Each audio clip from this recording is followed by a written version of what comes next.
Welcome to this edition of the Who's Who in Guyana Business TV Show. And as usual, we'll be providing you with a lot of business advice, but also letting you know what's happening with us here at Action Invest and, of course, all the activities that we're engaged in. For the last week, we had the graduation of 150 women entrepreneurs that went through the Sharp Blair Foundation for Women, the Road to Growth Business Management Program, which is supported by the ExxonMobil Foundation.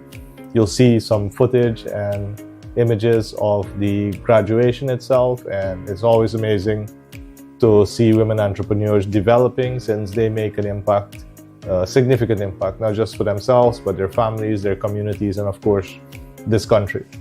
We will also be bringing you information about the International Business Conference press launch that took place last week, and you will be getting the opportunity to understand how your organization can participate as a partner or how you can participate as a delegate in what is going to be the biggest business conference here in Guyana, and covering all the opportunities that exist in manufacturing, agro-processing, and infrastructure. So everything else that is happening in Guyana will really be spotlighted there. I encourage you to participate. We will have over 400 international investors and businesses coming in, and our goal is to put them in the same room as you, connect them to you, so that you'll be able to grow your business even faster. With that said, enjoy the show. Up next, Coach Keon talks leveraging in business.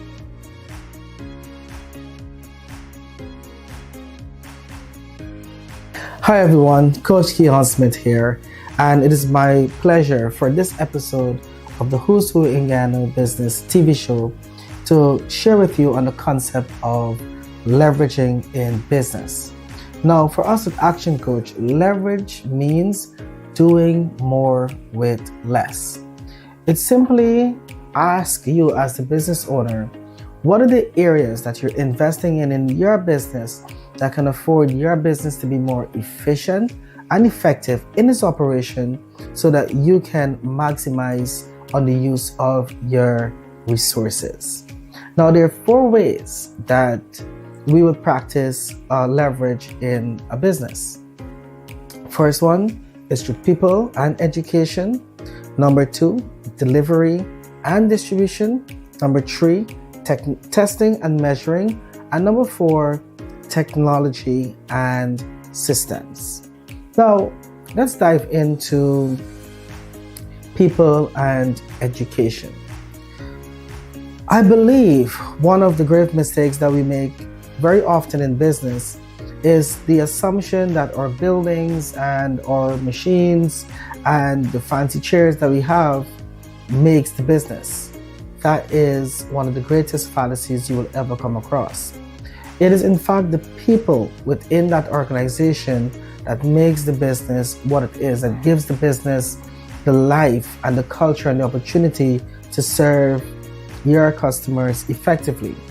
So as a company, it is imperative that you think about how do you invest in your people so that you can continuously up their skill set, and by upping their skill set, they can better serve your customers. Through this, it means, do you have simple things like an ongoing training program in place versus using training as a plaster? When something happens, then you're subjecting your team members to training. When that occurs, team members often see training as a form of punishment, as a retaliation of management or owners because something went wrong. There's an old adage that says prevention is better than cure. So why wait until something happens and then give training a bad name versus creating an ongoing training program where team members can actually access training on a regular and a consistent basis so that they can continuously upgrade their skill set. Unless you're one of those business owners who want to be the owner, serve the customers, and run the business all at once, because you may have the superhero-itis syndrome, then I understand that. But think about it, if you really want to be a business owner that can have a commercial, profitable enterprise that can run without you, then you need to make sure that as the owner, your core focus is on how do you upskill your team then takes care of your customers, the customers then take care of the business, and the business takes care of you as the business owner. Next, we have delivery and distribution. Now, let's think about our businesses. Are we being efficient in how we manage and run some of our systems? For example, do we need to ensure that we have locations that can be accessible to our clients? Because again, it could depend on the nature of our business. Are we measuring the quality of service that we're delivering to our customers? So a simple fact here, let's look at delivery, is how do we ensure that we can test the quality of what we're doing? Do we have suggestion boxes? Do we do surveys where customers can give their feedback and let us know the areas that we can improve? And very often, as a business, sometimes we're afraid of those feedback because we just don't want to know from our customers how we can improve, because some of us take it very, very personally. On the distribution side of the coin, it is how do we ensure that we have sufficient stocks to give out to our customers. And this looks at setting a reorder level in our systems if we are an inventory-based business, because you don't want to be in a position where you're pushing marketing, you're raising the demand for your products, and then you're not managing your inventory effectively. Hence, customers are calling for your items and you're unable to supply them. This creates disgruntled customers, and then because you're not reliable and they're dependable, they are going to go seek an alternative source to get their items or products from. Next, we have testing and measuring. Now, this is a very, very interesting area because many times we have persons who want to try a thing. Oh, I'm going to try some marketing. I'm going to try this promotion. And they're using that phrase that irks every being in an action coach, that word try. Because try simply means I'm not going to put enough attention behind it to get it done. For example, if I would say to you now, if you're sitting down and I say, try standing up. Yes, I'm asking you to try standing up. You would find that it's either you stand up or you don't, because there's no in between. So it's either you make an effort to actually get it done or you don't get it done. So we want to avoid using 0 words, which means words that has no value to what we're doing. And we want to go and use hero words. So I will, or I plan. So when you're doing that now in terms of testing, is that you're going into this idea where, hey, I want to test this type of marketing on this type of platform at this time of the day to see what the results would be. And this is where the measuring component comes into place. Because very often, many persons, if you ask them generally, do you think that marketing is an investment or an expense? I would probably guarantee you more than 50% of the people tell you it's an expense. And with that, their mindset is different. This is why when things in the business starts to get tough, one of the first things that they want to cut is marketing. Not realizing that marketing is what is used to bring the prospective customers to your business so that you can convert those prospects into actual paying customers. So I'd encourage you to think about how do you test and measure almost anything that you do in your business. For example, test and measure your service quality. You want to be able to know and understand all of your numbers in your business. If you're doing a particular promotion, how do you know if it's successful or not? Right? Then finally, we have systems and technology. So all the persons on the call, we cannot run away from the fact that we are moving into the technological era. And whether we like it or not, whether we want to or not, whether we appreciate it or not, we are heading there. And if you do not think about how you can re-engineer your business to adopt technology, I guarantee you are going to be left behind. And there are multiple examples of businesses who failed to adapt to technology and they were left behind. For example, in the camera industry, right? We had cameras that just use film, and they weren't embracing new technology. Then here came a small business who embraced the technology that provided you with a digital camera that you, as the person taking on the photo, you can decide if you want to keep it or not in real time, versus having to wait until that strip of film is finished not even before you can see it. Develop all of the photos and then check to see which one you like to use or not. So just imagine the kind of power that put in your hand. So as a business, you have to think about how do you embrace technology so that you can improve your business and of course adopt the right systems in place of documenting how things are done so that you can improve. So there you have it, the 4 areas of leveraging: people in education, delivery and distribution, testing and measuring, and systems and technology. You think about these areas and you can grow your business exponentially. Coach Keon here. See you in the next video.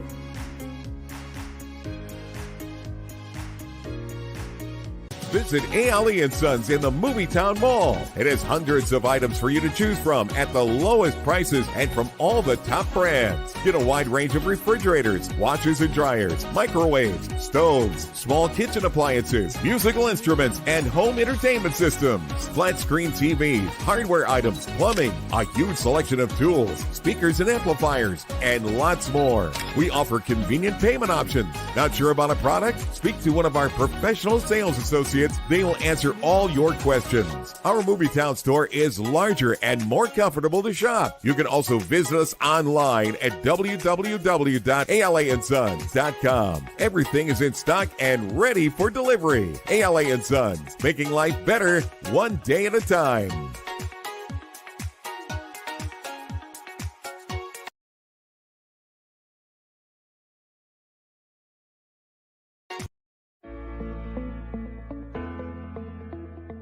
Camille's Academy, Inc. We are the premier provider for private education in Guyana, and through our mission, our excellent team delivers a well-balanced curriculum that integrates technology and innovation to our educational programs to inspire children to reach their highest levels of success. Check us out at any one of our 4 locations or contact us today. Enroll now for nursery, primary, and secondary level. Camille's Academy, Inc. Be inspired to innovate. Discover a whole new level of engine performance. Ready for the twists and turns. Ready for the road less traveled. Ready for the unexpected. Ready for the thrill. Extreme performance.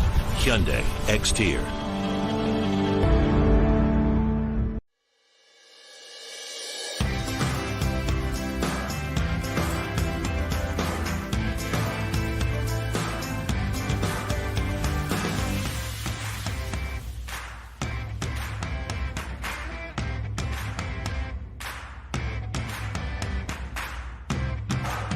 As a leader, it's important to know these disc styles so you can begin to better understand the people around you.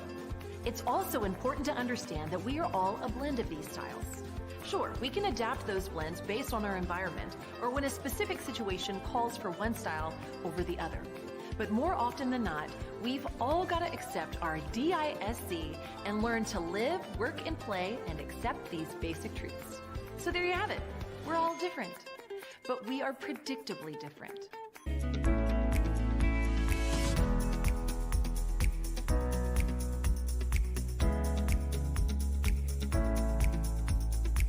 Hi, good day. Doerga here. I'm the chair of the Suriname Guyana Chamber of Commerce.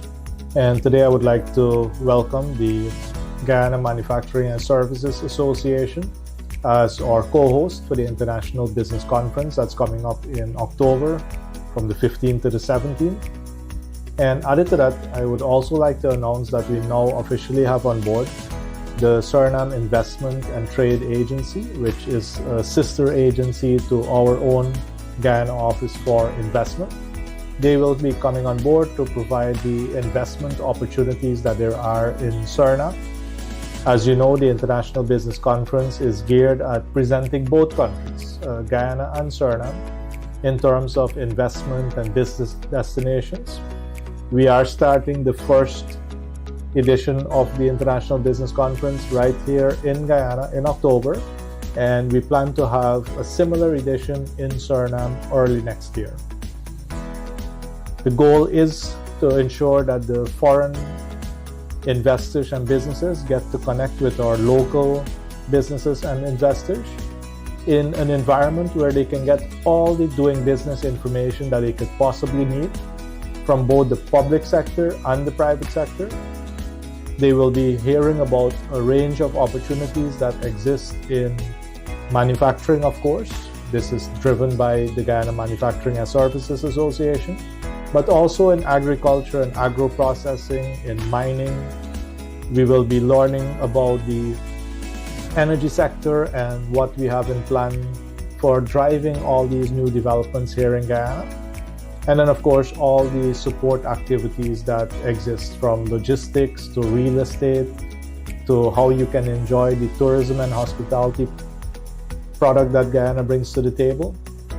And if that wasn't enough, what we do plan to do is to be very strongly focused on business-to-business meetings, where we can ensure that every single investor, Guyanese or international, gets to meet with the 5 to 10 companies or agencies that they need to meet with in order to get the information to move their project or their investment or their business along.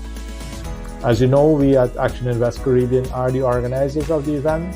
We've been known for the past 10 years to really drive economic development, business development in Guyana.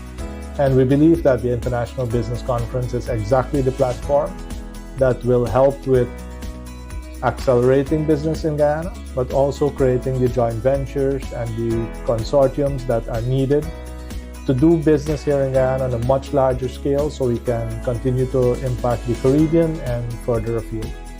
If you're not yet on board as a delegate with the International Business Conference, I would encourage you to click on the link near this video so that you can get your delegate pass secured.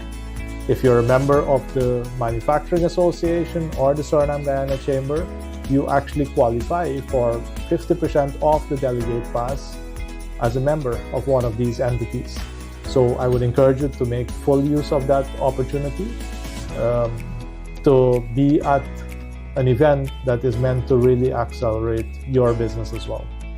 With that said, I look forward to providing you more and more updates. We have a lot of sponsors, a lot of partners coming on board, and you'll be getting these updates on a weekly basis. Many organizations see the benefit of such an event, and we'll keep you up to date with all the new developments.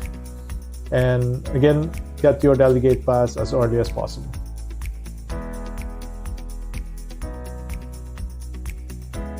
Visit Ali & Sons in the Movietown Mall. It has hundreds of items for you to choose from at the lowest prices and from all the top brands. Get a wide range of refrigerators, washers and dryers, microwaves, stoves, small kitchen appliances, musical instruments, and home entertainment systems. Flat screen TVs, hardware items, plumbing, a huge selection of tools, speakers and amplifiers, and lots more. We offer convenient payment options. Not sure about a product? Speak to one of our professional sales associates. They will answer all your questions. Our Movietown store is larger and more comfortable to shop. You can also visit us online at www.alansons.com. Everything is in stock and ready for delivery. ALA & Sons, making life better one time.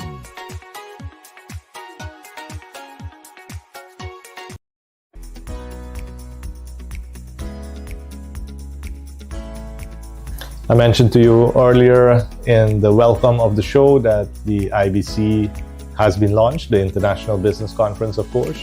And we're very happy to have on board the Suriname Guyana Chamber of Commerce and the Guyana Manufacturing and Services Association as co-hosts. And of course, the investment agencies from both Guyana and Suriname, the Guyana Office of Investment and the Suriname Investment and Trade Agency. And what has also happened in the past, so many partners coming on board with the event. Some of the companies that have come on board, of course, are Barama, Florid Guyana, Guyana Port, Techlify, Elgawa, Guyana and Suriname, and Farfan and Mendes. We have internationally, we have Copa Airlines that are participating as well, Honeywell, and many, many more partners that are lining up to participate. Every week you'll be seeing more and more of these companies coming on board. And what we want to ensure is that if you're in a position that you really want to get more investors or business connections, or even just learn how to operate more efficiently and effectively right here in Guyana, then this would be the event for you to participate in.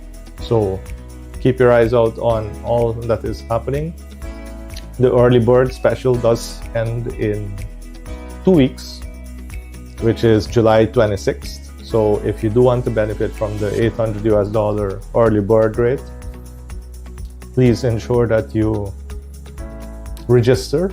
And for members of the Suriname Guyana Chamber of Commerce and the Guyana Manufacturing Association, they also benefit from 50% reductions on that cost, because we do want to ensure that members of those organizations really benefit and have an easy route into the event itself.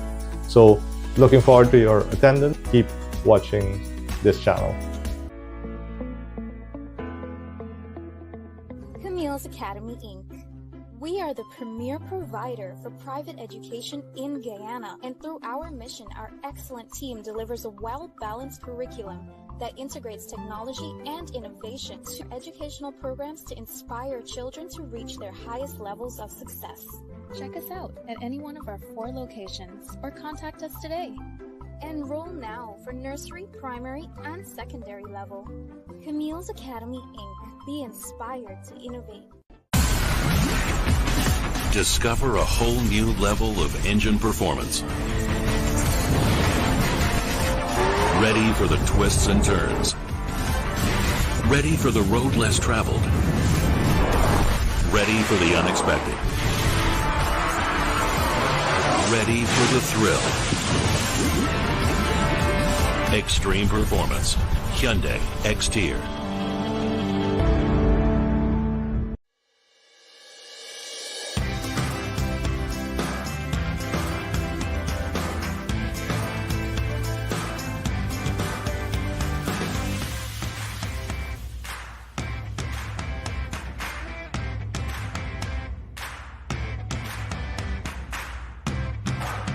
As a leader, it's important to know these disc styles so you can begin to better understand the people around you. It's also important to understand that we are all a blend of these styles. Sure, we can adapt those blends based on our environment or when a specific situation calls for one style over the other. But more often than not, we've all got to accept our DISC and learn to live, work, and play and accept these basic truths. So there you have it. We're all different, but we are predictably different.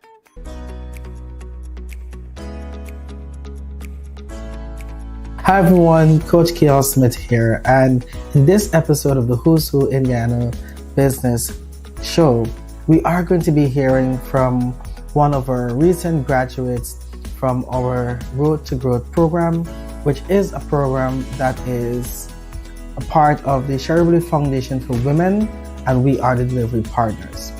In this particular interview, you will hear from Ms. Dion Nohar as she shares her journey being a part of the Road to Growth program.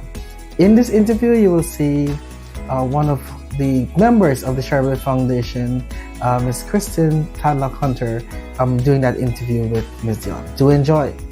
Hello everyone, so my name is Dion Nohar. I am the proprietor and manager of the cafe, And this is our lovely space, which I have designed for the purpose that you're enjoying right now, which is for you to absorb it all, enjoy it with food, and just relax and unwind.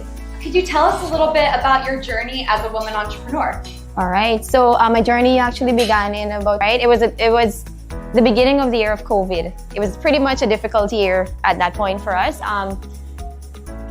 When I started my business, a little bit after COVID hit, and then we pretty much had to dive into alternatives to keep going.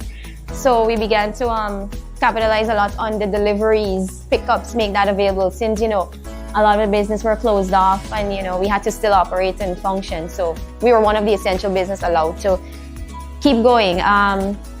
I continued successfully through that hard year. And the following year, we opened another location at Kwamina Street, where we functioned for 2 years in a little bigger space, and decided to curate a menu for pretty much close to the one that you have here now. I recently moved here, so you guys are among the first sets to be enjoying this space, and we're looking forward to connecting and basically my vision here is to become the heart of the community. To be able to serve and connect persons within our space. So it's not been an easy journey. It's been hard. I started this business because I love coffee shops. I love going to them. I'd always like to sit down and enjoy everything. But you see, when you dive right into it, it's so difficult. But it's worth it, So that's the important thing. What would you say has been the biggest challenge as a woman business owner? Biggest challenge, I wouldn't say as a woman business only, but generally as a business. Some of the things I experienced was staffing. I mean, there are so many people that are out there. A lot of the younger persons, they come to work, but they're not committed to their jobs. There's pretty much, in and out and turnover. There is the issue of inflation sometimes, where you gotta rise to the challenge of having ingredients prices going up and down. You gotta try to meet it. Let me see. Parking was actually an issue for me on the other side. It's a bit better now. We're able to facilitate more dine-in persons. It was a bit limited on the other side in terms of parking, but that's remedied now. Brilliant. Yeah. And could you give everyone a little overview of the program that you were in and what you got out of it? Oh my gosh, I'm so grateful for this program. To be honest, I am one of the persons that really needed some guidance. As much as I'm sounding, I needed the guidance, I needed the help, and the Sherry Blair has really provided a good foundation for me. Things that I may have overlooked as a business owner, I know I've been overlooking, and they've helped me to really understand certain things and to be focused into things like simple things. For example, creating a clear vision, setting objectives to be able to reach that. Positioning myself into the market to know where exactly I should focus in on to get maximum returns. How to better use digital marketing for me to be able to reach out to my customers. And, also along the line of the numbers in terms of balance sheets, understanding them, financials, and how important it is to have these things ready if I am to be able to seek assistance from a financial institution. So basically, that's some of the things that I would have taken away from the program for myself.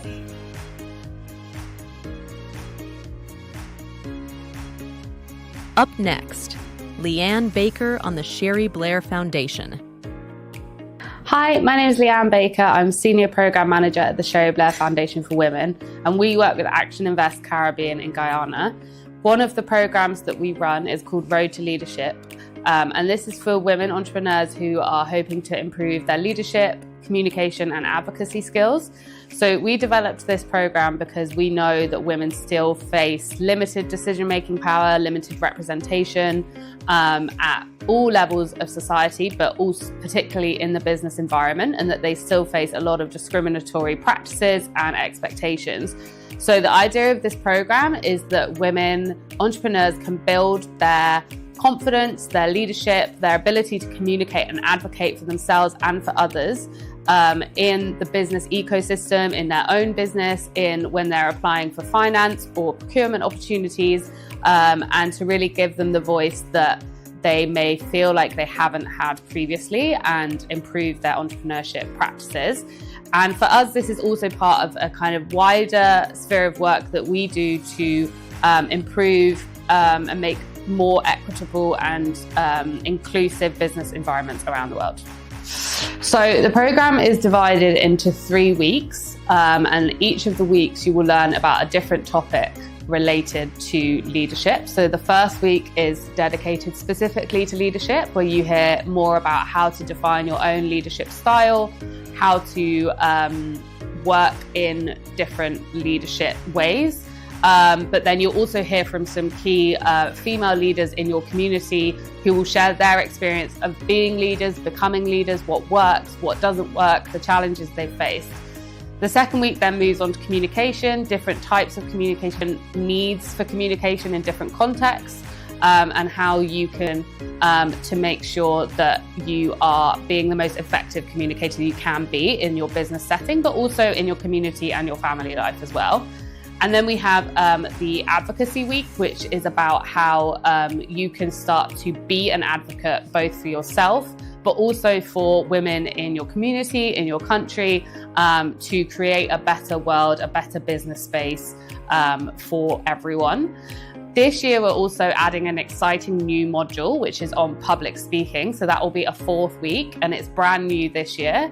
And that will be really about improving your public speaking and presentation skills, which will be an asset to you both in the business setting, but also in other aspects of your life, really giving you that confidence to pitch your business, to pitch your ideas, to present yourself as a businesswoman or anything else that you're doing in your life as well. And for us at the foundation, this program has really shown to have huge benefits for women in terms of their confidence as business leaders, not just for themselves, but in the wider community.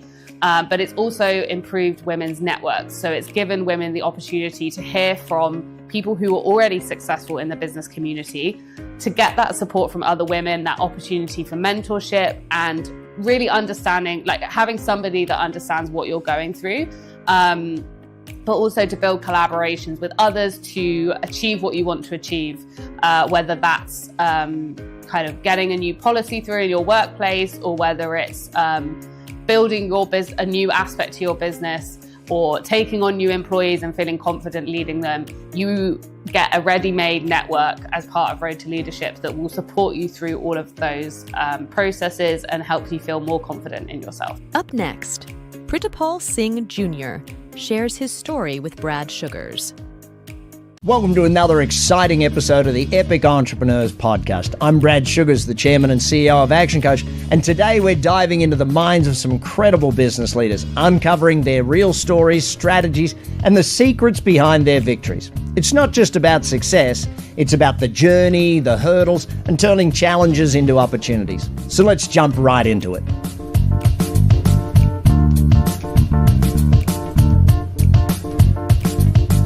Yes, Pritapal, CEO of Guyana Ports. Let me start off with, what are your top 3 things that made you successful in business, and how can others follow in your footsteps? So, thank you, Arthur, for having me on here. 3 things that made me really successful as a business owner. First of all, I have to go with grit and determination. You definitely have to have that determination in wanting to achieve your goals. I think it's a very big skill set that most business owners have to acquire. It's not something that you're born with. It's definitely something that has to be developed. So making sure that you can stick to commitments, timelines, getting things done within a short deadline, and even operating in that square box that you're in under immense pressure and still getting those timelines done. So determination and getting your goals achieved is one. The second would be you must have a vision to know where you want to go. Whether that vision is within 6 months or a year. Ultimately speaking, when I started my business, all I had a vision was for 1 year. now I have a 30-year vision of what my company should look like. So it doesn't debar you from thinking very far on in the early stages, but as you develop your business, your vision grows over a longer period of time, and you have a much more clarity. The third thing that made me really successful is, and still is, my relationship and the work that I would have done to develop the relationship with the people that work within our business. And that has a lot to do with becoming emotionally elevated in understanding human intelligence. And if I were to say that, people to follow, I think the vision first, determination second, and then having to build those relationships, because whether it be relationships with your team, relationships with other stakeholders that have some positive effect within that ecosystem, it's important to be able to have that relationship building and the intelligence to really set well in decision making with the multiple people that you're in contact with. So yeah. Okay, thank you.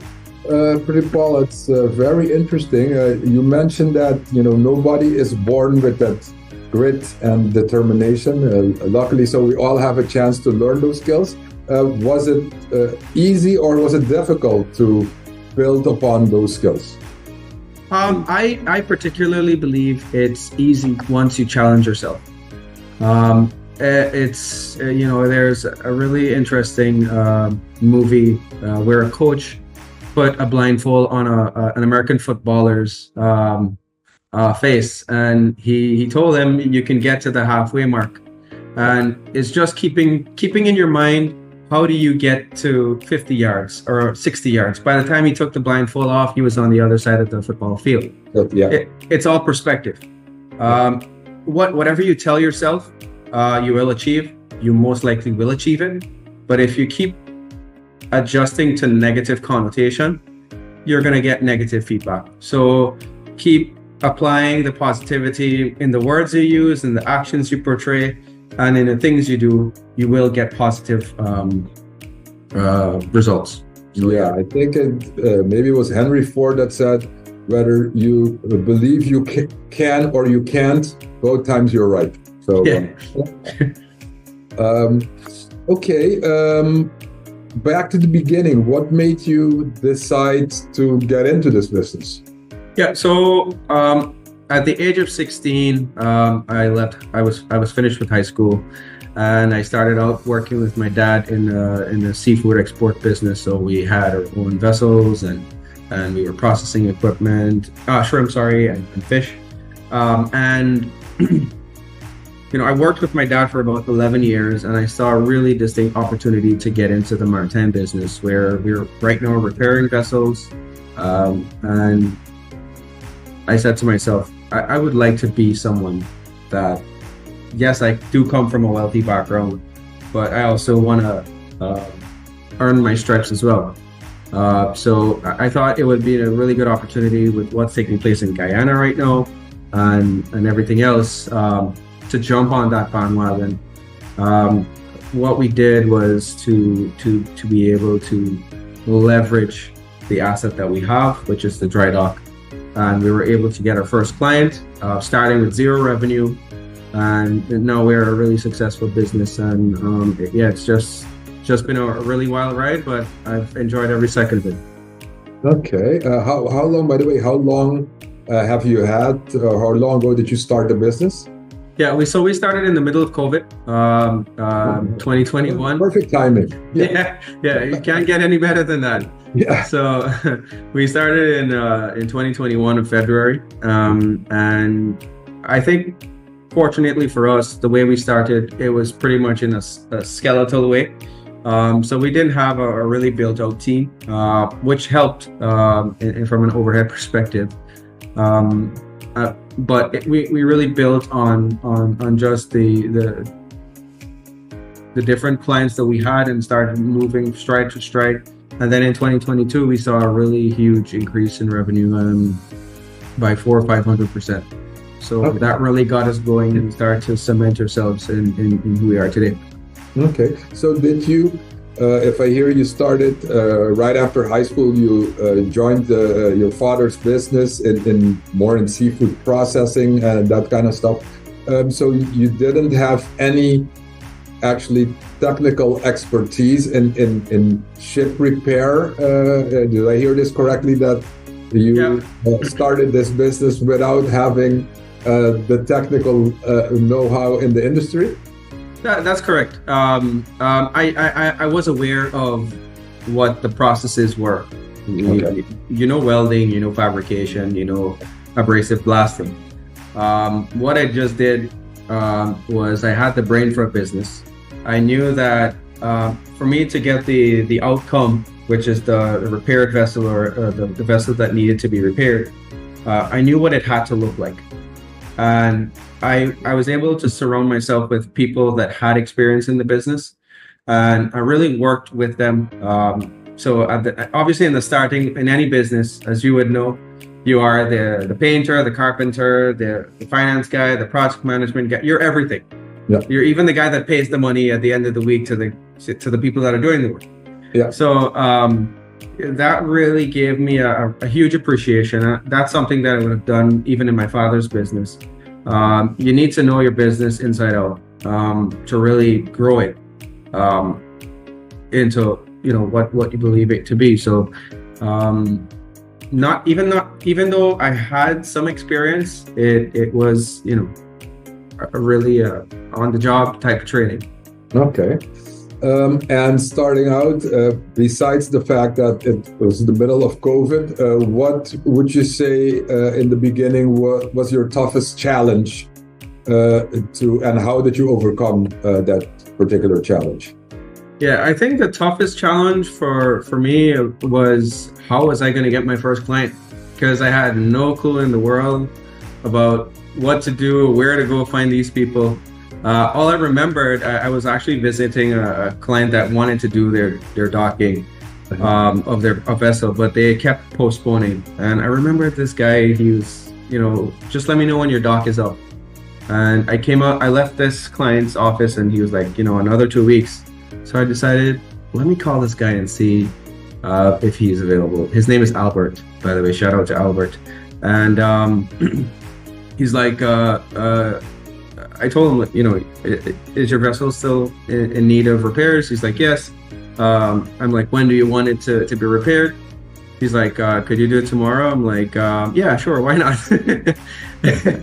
like every entrepreneur, we figure out, all right, we'll book the vessel. Yes, and then we figure out how later. Then we figure it out later. So that's what happened, and I think that was the toughest challenge for us. Going through COVID was also quite. It was a very slow process, but what we stuck towards it's just managing day by day, and building on it. And within the first year, maybe year and a half, we had maybe 2 or 3 people in the office, and at that time it was a container office. Now we have a strong administrative team of about 26.